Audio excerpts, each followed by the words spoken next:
ಶ್ರೀ ಗುರುಭ್ಯೋ ನಮಃ. ಹರಿ ಓಂ. ಯೋಂತಃ ಪ್ರವಿಶ್ಯ ಮಮ ವಾಚಮಿಮಾಂ ಪ್ರಸುಪ್ತಾಂ ಸಂಜೀವಯತ್ಯಖಿಲ ಶಕ್ತಿಧರ ಸ್ವಧಾಮ್ನಾ ಅನ್ಯಾಂಶ್ಚ ಹಸ್ತಚರಣಶ್ರವಣತ್ವಗಾದೀನ್ ಪ್ರಾಣಾನ್ನಮೋ ಭಗವತೆ ಪುರುಷಾಯ ತುಭ್ಯಂ.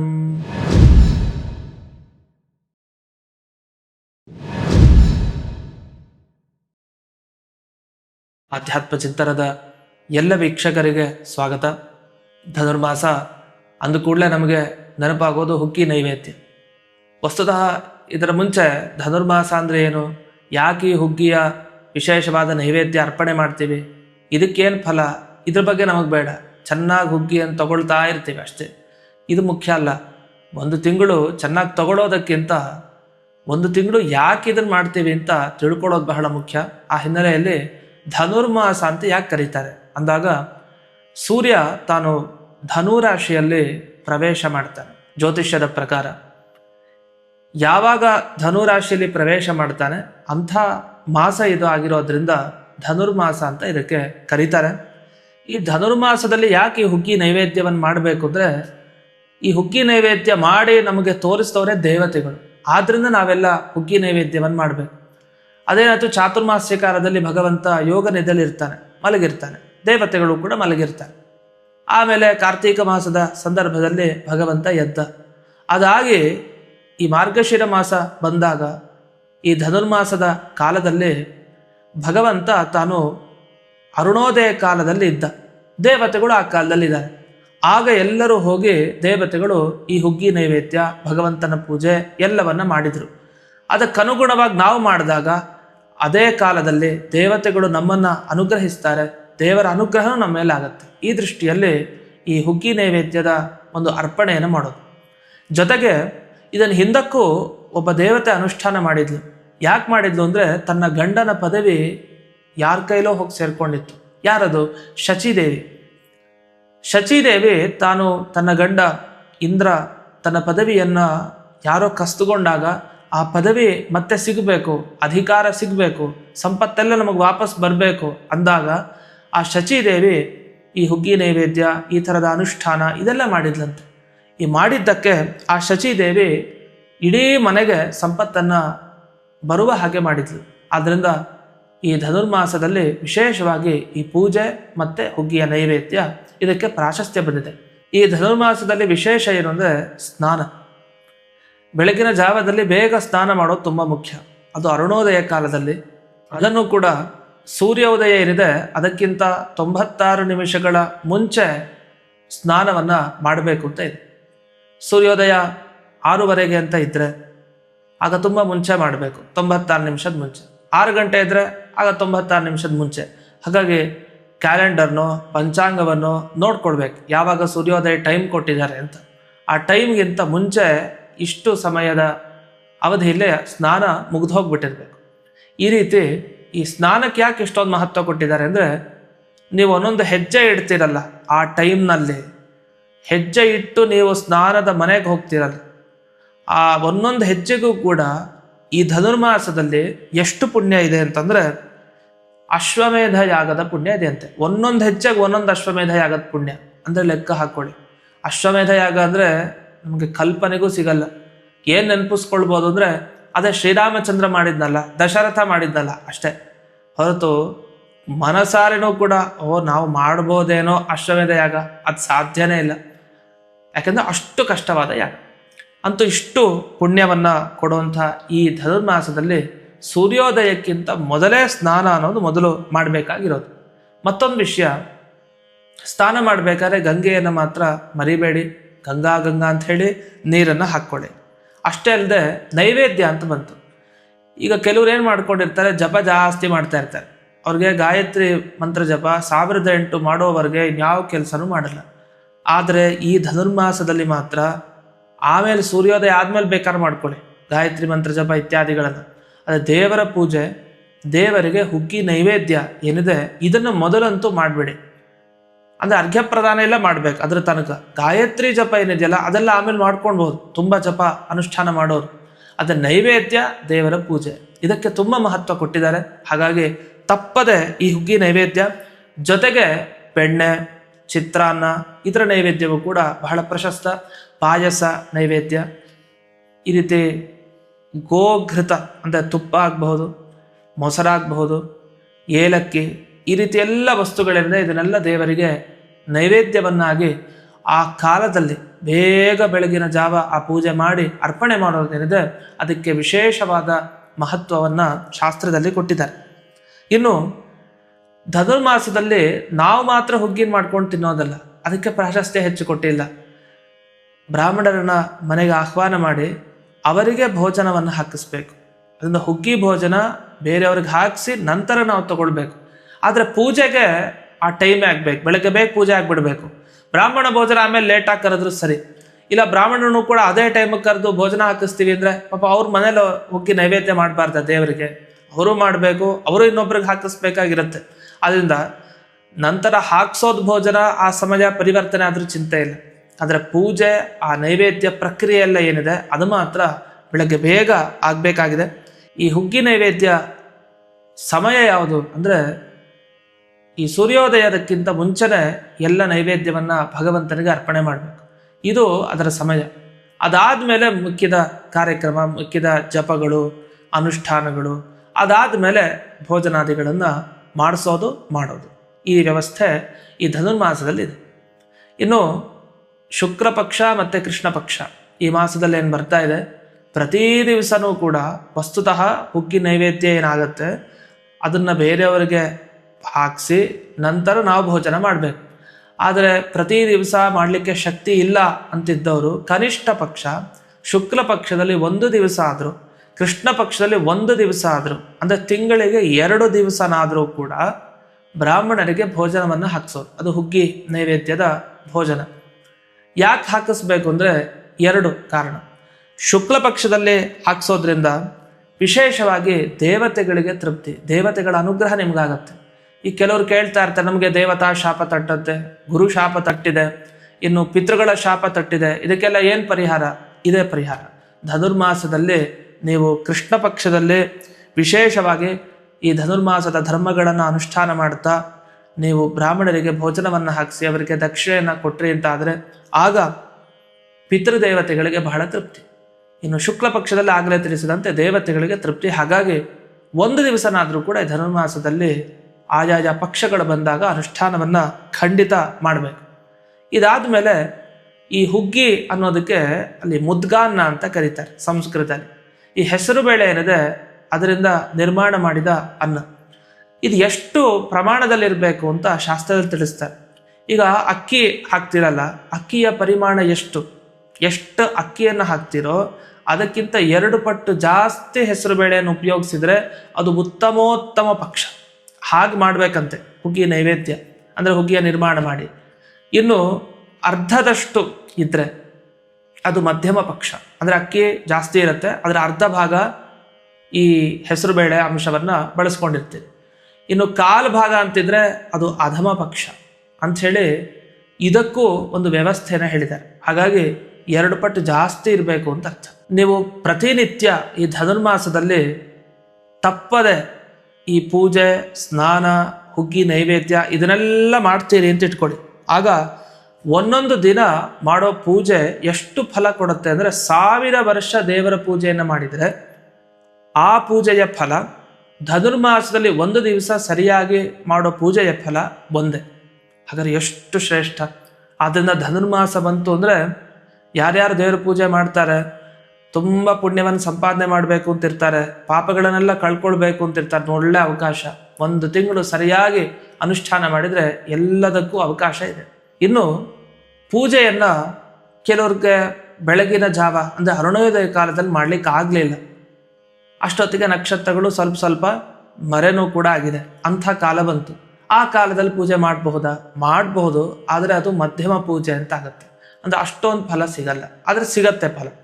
ಆದರೆ ಅದಾದ್ಮೇಲೆ ಇಲ್ಲ, ಸೂರ್ಯೋದಯ ಆಗೋಯ್ತು, ಸೂರ್ಯೋದಯ ಕಾಲದಲ್ಲಿ ನಾವು ಪೂಜೆ ಮಾಡ್ತೀವಿ, ಅದು ಅಧಮ ಪಕ್ಷ ಆಯಿತು, ಅಂದರೆ ಸಿಗೋ ಫಲ ಇನ್ನೂ ಕಡಿಮೆ ಆಯಿತು.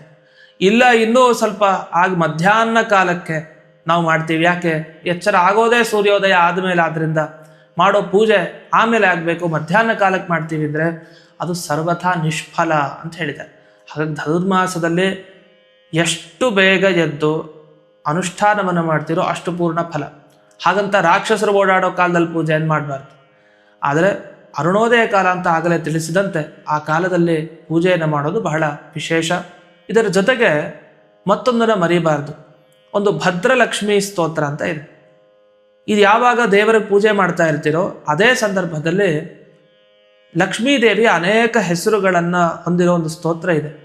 ಇದನ್ನು ಹೇಳ್ಕೊಳ್ತಾ ಲಕ್ಷ್ಮೀದೇವಿಗೆ ಕುಂಕುಮಾರ್ಚನೆ ಮಾಡೋದು ಬಹಳ ವಿಶೇಷ. ಇದನ್ನು ಮಾಡಿದ್ರೆ ನಿಮ್ಗೆ ಹೋಗಿದ್ದ ಸಂಪತ್ತೆಲ್ಲ ವಾಪಸ್ ಬರುತ್ತೆ, ಇರೋ ಸಂಪತ್ತೆಲ್ಲ ಜಾಸ್ತಿ ಆಗ್ತಾ ಹೋಗುತ್ತೆ. ಅದರಿಂದ ಸಂಪತ್ತು ಬೇಕು, ತುಂಬ ಕಷ್ಟದಲ್ಲಿದ್ದೀವಿ ಅನ್ನೋರು ತಪ್ಪದೇ ಧನುರ್ಮಾಸದಲ್ಲಿ ಬೆಳಗಿನ ಜಾವ ಮಾಡುವಂಥ ಲಕ್ಷ್ಮೀ ಪೂಜೆ ಇದು. ಆ ಲಕ್ಷ್ಮೀ ಸ್ತೋತ್ರ, ಭದ್ರಲಕ್ಷ್ಮೀ ಸ್ತೋತ್ರ, ಅದನ್ನು ತಪ್ಪದೆ ಹೇಳ್ಕೊಂಡು ಮಾಡಿ. ಖಂಡಿತವಾಗಿ ಆ ಲಕ್ಷ್ಮಿಯ ಅನುಗ್ರಹ ವಿಶೇಷವಾಗಿ ನಿಮಗಾಗುತ್ತೆ. ಈ ಸ್ತೋತ್ರವನ್ನು ನಿಮ್ಮ ಅನುಕೂಲಕ್ಕಾಗಿ ಇಲ್ಲಿ ಹಾಕಲಾಗಿದೆ. ಅದರಿಂದ ತಪ್ಪದೇ ಇದನ್ನು ನೋಡಿ. ಕೇವಲ ಧನುರ್ಮಾಸದಲ್ಲಿ ಅಷ್ಟೇ ಅಲ್ಲ, ಮುಂದಕ್ಕೆ ಆ ಸ್ತೋತ್ರವನ್ನಂತೂ ಬಿಡಬೇಡಿ. ಆ ಸ್ತೋತ್ರ ಪ್ರತಿನಿತ್ಯ ಹೇಳ್ಕೊಳ್ತಾ ಇರಿ. ಲಕ್ಷ್ಮಿ ಶಾಶ್ವತವಾಗಿ ಹಾಗೇ ನೆಲೆಸಿರ್ತಾಳೆ. ಲಕ್ಷ್ಮಿ ಓಡೋಗಲ್ಲ ಮನೆಯಿಂದ. ಅವಳು ಹಾಗೇ ಇರಬೇಕು ಅಂದರೆ ಈ ಸ್ತೋತ್ರವನ್ನು ನಿರಂತರವಾಗಿ ಹೇಳ್ತಾ ಇರಿ. ಜೊತೆಗೆ ಇನ್ನೊಂದಿದೆ, ಧನುರ್ಮಾಸದ ಒಂದು ಮಹಿಮೆ ಇದೆ. ಈ ಮಹಿಮೆಯನ್ನು ಅವಶ್ಯವಾಗಿ ನೀವು ಕೇಳಲೇಬೇಕು. ಒಬ್ಬ ರಾಜನಿಗೆ ಆದ ಒಂದು ಘಟನೆ. ಅವನು ರೇವಾ ನದಿ ತೀರದಲ್ಲಿ ಇರ್ತಾನೆ. ಅವನ ಹೆಸರು ಸತ್ಯಸಂಧ ಅಂತ. ಹೆಸರೇನೋ ಚೆನ್ನಾಗಿದೆ, ಆದ ಒಂದು ತಪ್ಪು ಕೆಲಸ ಮಾಡ್ತಾ ಇದ್ದ. ಏನು ಮಾಡ್ತಾ ಇದ್ದ ಅಂದರೆ, ಬೇರೆ ಸ್ತ್ರೀಯರು ಅಂದರೆ ತನ್ನ ಹೆಂಡತಿಯನ್ನು ಬಿಟ್ಟು ಬೇರೆಯವರು ಅವ್ರ ಮೇಲೆಲ್ಲ ಕಣ್ಣನ್ನು ಹಾಕ್ತಾ ಇದ್ದ. ಬಹಳ ದುಷ್ಟ. ಒಂದು ದಿವಸ ತನ್ನ ರಾಜ್ಯದಲ್ಲಿ ಸುತ್ತಾಡಲಿಕ್ಕೆ ಅಂತ ಹೋಗ್ತಾನೆ. ಯಾಕೆಂದರೆ ಆ ಧನುರ್ಮಾಸ ಬಂದಿತ್ತು. ಭೋಜನವೋ ಭೋಜನ, ಹುಗ್ಗಿ ಭೋಜನ, ಏನು ಪೂಜೆ ಎಲ್ಲ, ಅರುಣೋದಯ ಕಾಲದಲ್ಲಿ ಝಾಂಕ್ಟೆ ಶಬ್ದ ಎಲ್ಲ ನಡೀತಾ ಇದೆ ಪ್ರತಿಯೊಬ್ಬ ಬ್ರಾಹ್ಮಣನ ಮನೆಯಲ್ಲಿ. ಇವನಿಗೆ ಒಂದೇ ಆಶ್ಚರ್ಯ, ಏನು ಇಂಥ ಪರಿ ವೈಭವ, ಏನು ಹುಗ್ಗಿ ಭೋಜನ ಮಾಡಿ ಏನು ಮಾಡ್ತಾ ಇದ್ದಾರೆ ಇವರೆಲ್ಲ. ಸರಿ, ಒಂದ್ಸರಿ ಸಂಚಾರ ಮಾಡ್ಕೊಂಡು ಬರೋಣ ಅಂತ ಹೊರಟ ಇವನಿಗೆ ಒಂದು ಮನೆ ಕಾಣಿಸುತ್ತೆ. ಆ ಮನೆಯಲ್ಲಿ ಒಬ್ಬರು ನಾರಾಯಣಾಚಾರ್ಯರು ಅಂತ ಇರ್ತಾರೆ. ಅವ್ರ ಬಗ್ಗೆ ಇವನು ಮುಂಚೆನೇ ತಿಳ್ಕೊಂಡಿರ್ತಾನೆ ತುಂಬ ವಿಷಯಗಳನ್ನು. ಅವ್ರು ನಾರಾಯಣಾಚಾರ್ಯ ಹೇಗಿರ್ತಾರೆ ಅಂದರೆ, ಯಾರು ಬಂದು ದಾನ ಕೊಟ್ಟರು ಇಸ್ಕೊಳ್ತಾ ಇರಲಿಲ್ಲ, ಯಾರ ಹತ್ರನೂ ಇಸ್ಕೊಳ್ತಾ ಇರಲಿಲ್ಲ. ಆದರೆ ಅವ್ರು ಎಷ್ಟು ದಾನ ಮಾಡಿದ್ರು ಅಂದರೆ, ಅವ್ರ ಮನೆಗೆ ರಾಜ ನುಗ್ಗಿದಾಗ ಅವನಿಗೆ ಅರ್ಥ ಆಗಿದ್ದೇನೆಂದರೆ 100 ಜನ ಶಿಷ್ಯರು ಹುಗ್ಗಿ ಭೋಜನ ಮಾಡ್ತಾ ಇರ್ತಾರೆ. ಅಂದರೆ ಅಷ್ಟು ತಾವೇನೂ ತಗೊಳ್ಳದೆ ತಮ್ಮ ಖರ್ಚಿನಲ್ಲೇ ಎಲ್ಲರಿಗೂ ಧನುರ್ಮಾಸದಲ್ಲಿ, ಅದರಲ್ಲೂ ವಿಶೇಷವಾಗಿ ಶಿಷ್ಯರಿಗೆಲ್ಲ ಹುಗ್ಗಿ ಭೋಜನವನ್ನು ಹಾಕಿಸ್ತಾ ಇರ್ತಾರೆ. ಅವರ ಒಳ್ಳೆ ಗುಣಗಳಿಗೆ ಎಷ್ಟೋ ಜನ ತಮ್ಮ ಮಕ್ಕಳನ್ನು ಪಾಠಕ್ಕೆ ಅಂತ ಕಳಿಸ್ಬಿಟ್ಟಿರ್ತಾರೆ. ಅಂಥ ಒಳ್ಳೆಯ ಗುರು. ಅಂಥ ನಾರಾಯಣಾಚಾರ್ಯರಿಗೆ ಒಳ್ಳೆ ಹೆಂಡತಿ, ಸ್ಫುರದ್ರೂಪಿ, ನೋಡಲಿಕ್ಕೆ ತುಂಬ ಚೆನ್ನಾಗಿರ್ತಾಳೆ. ಗುರುಪತ್ನಿಯ ಬಗ್ಗೆ ಆ ಎಲ್ಲ ಶಿಷ್ಯರಿಗೂ ಗೌರವ ಭಾವನೆ ಇದೆ. ಎಲ್ಲರೂ ಸಹ ಗುರುಪತ್ನಿಯರನ್ನು ವಿಶೇಷವಾಗಿ ತಂದೆ ತಾಯಿಗಳಂತೆ ನೋಡ್ತಾ ಇದ್ರು, ಹಾಗೇ ಸೇವೆಯನ್ನು ಮಾಡ್ತಾ ಇದ್ರು. ಈ ರಾಜ ಬಂದ ಅದೇ ಕಾಲದಲ್ಲಿ ನೋಡ್ದ, ಧನುರ್ಮಾಸದ ಕಥೆಯನ್ನು ಹೇಳ್ತಾ ಇದ್ರು, ಮಹಿಮೆಯನ್ನು ನಾರಾಯಣಾಚಾರ್ಯರು. ಇವನು ಕೂತ, ರಾಜ ಬಂದಿದ್ದಾನೆ, ಭವ್ಯ ಸ್ವಾಗತ ದೊರೀತು. ಕೂತಿದ್ದನ ಪಕ್ಕಕ್ಕೆ ಕೇಳ್ತಾ ಇದ್ದ ಕಥೆ ಕೇಳಬೇಕಾದ ದೃಷ್ಟಿಯಲ್ಲಿರಬೇಕು, ಗುರುಗಳ ಮೇಲೆ ಇರಬೇಕು. ಆದರೆ ಗುರುಪತ್ನಿ ಮೇಲೆ ಹೋಯ್ತು ಕಣ್ಣು. ಯಾರಿಗೆ? ಈ ರಾಜನಿಗೆ. ಅಲ್ಲಿಂದ ಶುರುವಾಯಿತು ಎಡವಟ್ಟು. ಪರಸ್ತ್ರೀ, ಅದರಲ್ಲೂ ಗುರುವಿನ ಹೆಂಡತಿ, ಇನ್ನೂ ದೊಡ್ಡ ತಪ್ಪಾಯಿತು. ಏನು ಮಾಡ್ದ? ಬುದ್ಧಿವಂತಿಕೆಯಿಂದ ಹೇಗಾದರೂ ಮಾಡಿ ಈ ಗುರುಗಳ ಹೆಂಡತಿಯನ್ನು ಅಪಹಾರ ಮಾಡ್ಕೊಬೇಕು, ನಾನು ಅನುಭವಿಸ್ಬೇಕು ಅಂಥೇಳಿ ಅವನಿಗೆ ಕೆಟ್ಟ ಅಭಿಲಾಷೆ ಬಂತು. ಮನಸಾರೆ ಮಾಡಿದ್ದೇ ದೊಡ್ಡ ಪಾಪ, ಅದಲ್ಲಿ ಬೇರೆ ಉಪಾಯ ಹೂಡ್ಲಿಕ್ಕೆ ಶುರು ಮಾಡಿದ. ರಾಜ ಯಾರು ಕೇಳ್ತಾರೆ, ಏನಂದ ಗೊತ್ತಾ ಅವನು? ರಾಜ ಆಚಾರ್ಯರ ಹತ್ರ ಬಂದು ನಮಸ್ಕಾರ ಮಾಡಿ, ಏನಿಲ್ಲ, ತಮ್ಮ ಧನುರ್ಮಾಸದ 1 ತಿಂಗಳ ಕಾರ್ಯಕ್ರಮವನ್ನು ನಮ್ಮ ಅರಮನೆಯಲ್ಲಿ ಅನುಷ್ಠಾನ ಮಾಡಿದರೆ ತುಂಬ ಚೆನ್ನಾಗಿರುತ್ತೆ ಅಂತ. ಅವ್ರು ಒಪ್ಕೊಳ್ತಾರ? ಅವರು ಒಂದು 10 ರೂಪಾಯಿ ಇಸ್ಕೊಳ್ಳೋರಲ್ಲ. ಅದು ರಾಜನ ಅರಮನೆಗೆ ಹೋದರೆ 10 ರೂಪಾಯಿ ಕೊಡ್ತಾನ? ಲಕ್ಷಗಟ್ಟಲೆ ಕೊಡ್ತಾನೆ. ಒಂದೇ ಸಲ ಎಲ್ಲ ಪಾಪದ ಮೂಟೆನ ಹೊತ್ಕೊಳ್ಳೋ ಥರ ಆಗತ್ತೆ. ಏನು ಮಾಡೋದು? ಈ ಕಟ್ಟಕ್ಕೆ ಸಿಗಾಕೊಂಡ್ರು. ಇರಲಿ, ರಾಜ ಕರೆದಿದ್ದಾನೆ, ಆಯಿತು ಅಂಥೇಳಿ ಅವನಿಗೆ ಮರ್ಯಾದೆ ಕೊಡಬೇಕು ಅಂಥೇಳಿ, ಆಯಿತು ನಾವು ಬರ್ತೀವಿ, ಇವು ದಂಪತಿಗಳ ಸಮೇತವಾಗಿ ಬರಬೇಕು ಅಂತ. ಅಂದರೆ ಮನಸ್ಸಿನಲ್ಲಿ ಕೆಟ್ಟದ್ದಿದೆ. ಕರಿಬೇಕಾದ್ರೆ ಗುರುಗಳನ್ನು ಕರೆದ್ರೆ ಸಾಕಲ್ವಾ? ಇಲ್ಲ, ನೀವು ದಂಪತಿಗಳು ಬರಬೇಕು, ದಂಪತಿ ಭೋಜನ ನಮ್ಮ ಮನೇಲಿ ಆಗಬೇಕು ಶಿಷ್ಯರ ಸಮೇತ. ಸರಿ, ಸಂತೋಷದಿಂದ ಒಪ್ಪಿಕೊಂಡ್ರು. ಎಲ್ಲ ಶಿಷ್ಯರಿಗೂ ವೈಭವದ ಭೋಜನ ಸರಿ ಅಂಥೇಳಿ ಕರ್ಕೊಂಡು ಹೋದ್ರು ಪತ್ನಿಯನ್ನ. ಧನುರ್ಮಾಸದ ಪೂಜೆ ಪ್ರಾರಂಭ ಆಯಿತು. ಮೊದಲನೇ ದಿವಸ ಅವತ್ತು ರಾತ್ರಿನೇ ಶುರುವಾಯಿತು. ನನಗೆ ಏನು ಶುರುವಾಯಿತು? ಮನಸ್ಸಿನಲ್ಲಿ ಕಾಮಬಾಧೆ. ಗುರುಪತ್ನಿ ನನಗೆ ಬೇಕು ಬೇಕು ಬೇಕು. 3 ಹೊತ್ತಿದೆ ಜಪ ಆಯ್ತು. ರಾತ್ರಿ ಹೊತ್ತು ಏನು ಮಾಡ್ದ? ಹೇಗಾದ್ರೂ ಮಾಡಿ ಅವಳನ್ನ ಅಪಹರಿಸಿ ಭೋಗಿಸ್ಬೇಕು ಅಂತ ಬಯಕೆ. ರಾತ್ರಿ ಹೊತ್ತು ಎದ್ದ, ಹೊರಗಡೆ ಹೊರಟ. ಸೀದಾ ಆ ಗುರು ಎಲ್ಲಿ ಮಲಗಿದ್ನೋ ಪತ್ನಿಯ ಜೊತೆಗೆ ಅಲ್ಲಿ ಬಂದಾಗ ಒಂದು ಎಡವಟ್ಟಾಯ್ತು. ಇನ್ನೇನು ಕಾಲು ಇಡಬೇಕು ಒಳಗಡೆ, ಅಷ್ಟೊತ್ತಿಗೆ ಒಂದು ಹಾವು ಬಂದು ಕಚ್ಚಿಬಿಡ್ತು ಇವನಿಗೆ. ಅಂದೆ ನೋಡಿ, ಕೆಟ್ಟದ್ದನ್ನು ಬಯಸಿದ್ರೆ, ಕೆಟ್ಟದ್ದನ್ನು ಬಯಸಿ ಮಾಡಲಿಕ್ಕೆ ಅಂತ ಹೊರಟ್ರೆ ಅಷ್ಟೊತ್ತಿಗೆ ಸರಿಯಾಗಿ ಒಂದು ಏಟನ್ನು ದೇವರು ಕೊಡ್ತಾನೆ. ಅದು ಎಂಥ ಸಾತ್ವಿಕ ದಂಪತಿಗಳು ಆ ಗುರುಪತ್ನಿಯರು. ಅವರ ಮೇಲೆ ಇಂಥ ಒಂದು ಕೆಟ್ಟ ಭಾವನೆಯಿಂದ ಇವನು ಹೋಗಿದ್ದಕ್ಕೆ ಏನಾಯಿತು? ಕರ್ಮ ಯಾವತ್ತೂ ಕೂಡ ತಿರುಗಿ ಬಂದು ನಮಗೆ ಏಟು ಕೊಡುತ್ತೆ, ಹುಡುಕಿ ಕೊಡುತ್ತೆ. ಅದಕ್ಕೊಂದು ಮಾತು ಹೇಳ್ತಾರೆ. ಅದು ಹೇಗೆ ಕರ್ಮ ನಮ್ಗೆ ಏಟು ಕೊಡುತ್ತೆ ಅಂದರೆ, ಸಾವಿರಾರು ಹಸುಗಳಿವೆ ಅಂತೆ, ಎಲ್ಲ ತಾಯಿ ಹಸುಗಳು. ಒಂದು ಕರು ಎಲ್ಲೋ ಮಿಸ್ ಆಗಿಬಿಟ್ಟಿದೆ. ಆ ಕರು ಓಡ್ ಬಂತಂತೆ ತನ್ನ ತಾಯಿ ಎಲ್ಲಿದೆ ಅಂತ ಹುಡುಕ್ಬೇಕು. ಸಾವಿರಾರು ಹಸುಗಳು ನಿಂತಿದೆ, ಆದರೆ ಅದಕ್ಕೆ ಗೊತ್ತು ತನ್ನ ತಾಯಿ ಎಲ್ಲಿದೆ ಅಂತ. ಆ 1000 ಹಸುಗಳಲ್ಲಿ ಹುಡ್ಕೊಂಡು ಬಂದು ಕೊನೆಗೆ ತನ್ನ ತಾಯಿ ಹತ್ರನೇ ಬಂದು ನಿಂತ್ಕೊಳ್ತಂತೆ. ತಾಯಿಗೆ ತುಂಬ ಸಂತೋಷ ಆಯಿತು, ಹಾಲು ಕೊಡಿಸ್ತು. ಸರಿ, ಈ ಹಾಲನ್ನು ಸ್ವೀಕಾರ ಮಾಡಿಕೊಂಡು ಆ ಕರು ಹೋಯ್ತು. ನಮ್ದು ಹಾಗಲ್ಲ. ನಾವು ಮಾಡಿದ ಪಾಪಕರ್ಮ ಆಗಲಿ ಪುಣ್ಯಕರ್ಮ ಆಗಲಿ, ಇದು ಕರುವಿನ ಥರ. ತಾಯಿ ಹತ್ರ ಹೇಗೆ ಕರು ಬಂತೋ ಹಾಗೆ ನಮ್ಮ ಹತ್ರ ಆ ಕರ್ಮ ನಾವು ಎಲ್ಲೇ ಬಚ್ಚಿಟ್ಕೊಂಡ್ರೂ ಕೂಡ ಹುಡುಕಿ ಬಂದು ಅದಕ್ಕೇನು ಬೇಕೋ ಅದನ್ನು ಕಿತ್ಕೊಂಡು ಹೋಗುತ್ತೆ ಆ ಕರ್ಮ. ಪಾಪಕರ್ಮ ಆದರೆ ನಮ್ಮ ಎಲ್ಲ ಸಂಪತ್ತುಗಳನ್ನು ಕಿತ್ಕೊಂಡು ಹೊರಟೋಗುತ್ತೆ. ನಾವು ದರಿದ್ರರಾಗಿ ಜೀವನದಲ್ಲಿ ಬೀಳ್ತೀವಿ. ಇಲ್ಲೇನಾಯ್ತು? ಕರ್ಮ ಬಂದಿದ್ದೆ ಸೀದಾ ಹಾವಿನ ರೂಪದಲ್ಲಿ ಬಂತು. ಆ ರಾಜನಿಗೆ ಬಂದು ಕಚ್ಚೇ ಬಿಡ್ತು. ಅಲ್ಲೇ ಸತ್ತ ಬಿದ್ದ. ಎಲ್ಲರೂ ಗಾಬರಿ ಹೊರಗೆ ಬರ್ತಾರೆ. ರಾಜ ಮೃತ್ಯುವಿಗೆ ಈಡಾಗಿದ್ದಾನೆ. ಪುಣ್ಯಕ್ಕೆ ಇವ್ರಿಗೆ ಯಾಕೊಂದು ಬಂದಿದ್ದ ಅಂತ ಗೊತ್ತಾಗಿದ್ರೆ ಎಂಥ ಅವಮಾನ ಇಡೀ ರಾಜ್ಯದಲ್ಲಿ. ಅಲ್ಲಿವರೆಗೂ ಸ್ವಲ್ಪ ಮಾನ ಮರ್ಯಾದೆ ಉಳಿದಿತ್ತು. ಈ ಒಂದು ಘಟನೆಯಿಂದ ಇಡೀ ಮಾನ ಮರ್ಯಾದೆಲ್ಲ ಹೋಗ್ತಾ ಇತ್ತು. ಅದೊಂದು ರಕ್ಷಣೆ ಆಯಿತು. ಯಾಕೆ? ಧನುರ್ಮಾಸದ ಕಥೆ ಕೇಳಿದ್ದ, ಒಂದಿಷ್ಟು ಪೂಜೆಯನ್ನು ಮಾಡಿದ್ದ, ಸತ್ಕಾರವನ್ನು ಮಾಡಿದ್ನಲ್ಲ, ಅದರ ಏನೋ ಒಂದು ಪುಣ್ಯ. ಆ ಪುಣ್ಯದಿಂದಾಗಿ ಪುಣ್ಯಕ್ಕೆ ಯಾರಿಗೂ ಕೂಡ ಗೊತ್ತಾಗ್ಲಿಲ್ಲ. ಸರಿ, ಇದೆಲ್ಲ ಆಯ್ತಲ್ಲ. ಸತ್ ಬಿದ್ದ ಮೇಲೆ ತಕ್ಷಣ ಯಾರು ಬರ್ತಾರೆ? ಯಮದೂತರ ಮೇಲಿಂದ ಓಡ್ಕೊಂಬರ್ತಾರೆ. ಸರಿಯಾಗಿ ಸಿಕ್ಕದ ಪಾಪಿಷ್ಠ ಗುರುಪತ್ನಿ ಮೇಲೆ ಕಣ್ಣು ಹಾಕ್ತಾನೆ. ಇವನ್ ರಾತ್ರಿ ಹೋಗಿ ಅವಳಿಗೆ ತೊಂದರೆ ಮಾಡಲಿಕ್ಕೆ ಅಂತ ಹೊರಟಿದ್ದ. ಸರಿಯಾಗಾಯ್ತು, ಕರ್ಕೊಂಡು ಹೋಗ್ತೀವಿ ಅಂತ ಹೇಳ್ಕೊಂಡು ಹೋದ್ರು. ಅಷ್ಟೊತ್ತಿಗೆ ಯಮದೂತರು ಒಂದು ಕಡೆಯಿಂದ ಬಂದರೆ ವಿಷ್ಣುದೂತರು ಆ ಕಡೆಯಿಂದ ಬರ್ತಾರೆ. ಇದು ನಿಮಗೆ ಸಂಬಂಧಪಡೋನಲ್ಲ, ನಮಗೆ ಸಂಬಂಧಪಡೋನು, ನಾವು ಎತ್ಕೊಂಡು ಹೋಗ್ತೀವಿ ಅಂತ. ಇವ್ರಿಗಿಬ್ರಿಗೂ ಜಗಳ ಶುರುವಾಯಿತು. ಕೊನೆಗೆ ವಿಷ್ಣುದೂತರೇ ಗೆದ್ರು. ಆವಾಗ ಯಮದೂತರು ಕೇಳ್ತಾರೆ, ಅಲ್ಲ ಇವನು ತಪ್ಪು ಮಾಡಿದವನು, ಇವನನ್ನು ಯಾಕೆ ಕರ್ಕೊಂಡು ಹೋಗ್ತಾ ಇದ್ದೀರಿ, ತಪ್ಪಲ್ವಾ ಅಂತ ಕೇಳಿದ್ದಕ್ಕೆ ವಿಷ್ಣುದೂತರು ಹೇಳ್ತಾರೆ, ನೋಡಿ ಯಮದೂತರೆ, ಅವನು ಮಾಡಿದ ತಪ್ಪಿಗೆ ಆಗಲೇ ಶಿಕ್ಷೆ ಅನುಭವಿಸಿ ಆಯಿತು. ಹೇಗೆ? ಒಂದು ಹಾವು ಕಚ್ತಲ್ಲ, ಆಯ್ತಲ್ಲಿಗೆ. ಹಾಗಾದ್ರೆ ಅವನು ಮಾಡಿದ ಪಾಪಕರ್ಮಕ್ಕೆ ಅಲ್ಲೇ ಶಿಕ್ಷೆ ಆಯಿತು. ಇನ್ನು ಮುಂದೆ ಪುಣ್ಯಕರ್ಮ ಮಾಡಿದ್ನಲ್ಲ, ಏನು ಧನುರ್ಮಾಸದಲ್ಲಿ ಎಲ್ಲ ಕಡೆ ಬ್ರಾಹ್ಮಣರ ಭೋಜನ ಆಗ್ತಾ ಇತ್ತಲ್ಲ, ಅಲ್ಲಿ ಹೋಗಿ ನೋಡಿದ್ನಲ್ಲ ಹುಗ್ಗಿ ಭೋಜನ, ಆ ದೇವ್ರ ಪೂಜೆ, ಆ ಸಮಯದಲ್ಲೆಲ್ಲ. ಇದನ್ನು ನೋಡೋದೇ ಒಂದು ದೊಡ್ಡ ವಿಶೇಷ ಅಂತ. ಅಂದರೆ ಯಾರ್ಯಾರ ಮನೆಯಲ್ಲಿ ಅರುಣೋದಯ ಕಾಲದಲ್ಲಿ ಝಾಂಟೆ ಶಬ್ದ ಆಗ್ತಾ ಇದೆ, ದೇವ್ರ ಪೂಜೆ ಆಗ್ತಾ ಇದೆ, ಹುಗ್ಗಿ ನೈವೇದ್ಯ ಆಗ್ತಾ ಇದೆ, ಹೋಗಿ ನೋಡ್ಕೊಂಡು ಬಂದರೂ ಕೂಡ ಅದಕ್ಕೊಂದು ಪುಣ್ಯ ಇದೆಯಂತೆ. ಅಷ್ಟು ಪುಣ್ಯವನ್ನು ಹೇಳಿದ್ದಾರೆ. ಹೊರತು ಬೆಳಗ್ಗೆ ಬೇಗ ಜಾಂಟೆ ಶಬ್ದ ಹೊಡಿತಾ ಇದ್ರೆ ನಿಲ್ಲಿಸಿದ್ರೆ ರೌರವ ನರಕಕ್ಕೆ ಹೋಗಿ ಬೀಳ್ತಾರೆ ಅಂಥವ್ರು. ಅದನ್ನು ನಿಲ್ಲಿಸ್ಬಾರ್ದು. ಹೊಡಿಲಿ 1 ತಿಂಗಳು ಶಬ್ದ, ಜಾಂಟೆ ಶಬ್ದ, ದೇವರ ಪೂಜೆ, ಹುಗ್ಗಿ ನೈವೇದ್ಯ ಎಲ್ಲ ನಡೀಲಿ.